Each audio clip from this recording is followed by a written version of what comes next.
Hi, my name is Fraser Newman. I'm standing for District Council in this year's local body elections. I've been here since 2011, or my family's been here 2004, and I've always called this home. I came back from China, so coming back from international experience after university and business time in China, seeing such a great city, I mean, this was where I wanted to come back.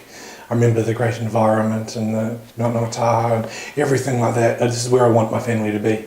And so as a family man, and with concerns and experience, council is obviously somewhere I can make sure that Rotorua's got the future that is good for families and good for the whole community. So I'm standing my campaign on three things: healthy communities, economic growth and less debt. Economic growth, we really need to make sure that there are sensible regulations around where businesses can go and what they can do. But we also need to fix the CBD, because that's sort of a catchment for many of the lower wage jobs as well as tourism. And of course, if you've got an unemployment problem, creating an environment where at least they can get into employment and get upskilled and actually have somewhere to go in the morning, that's also an important part of actually boosting the economy. Does council really have a role in dealing with particularly youth employment, and if so, what is that role? It does have a role, but it must be in partnership with central government.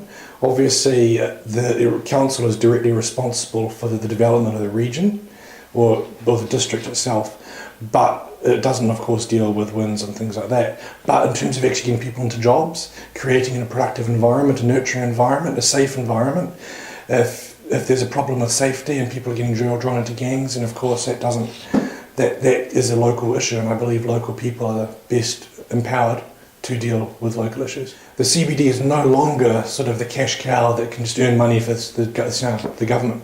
There needs to be free parking. Everywhere else is free parking. Taupo is free. They can go out to Whakatane and get free parking. They can go to the mall and get free parking. They go to the ample amounts of retail environments around here, free parking. So it's a no-brainer.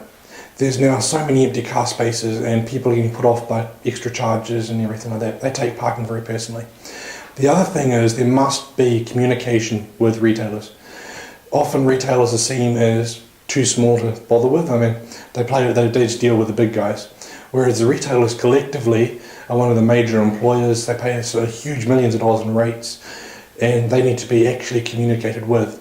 And so often what we get is the old boys network, a couple of people tapped on the shoulder: what do you think of this plan? Oh, that's great, yes, thank you. And then they use that to validate a scheme that, as business people, is often not that intelligible. They need to have one plan, one strategy, one focus, and that has to be done with community consultation, the businesses, the landlords, and the general public, because we often forget customers are a big part of it.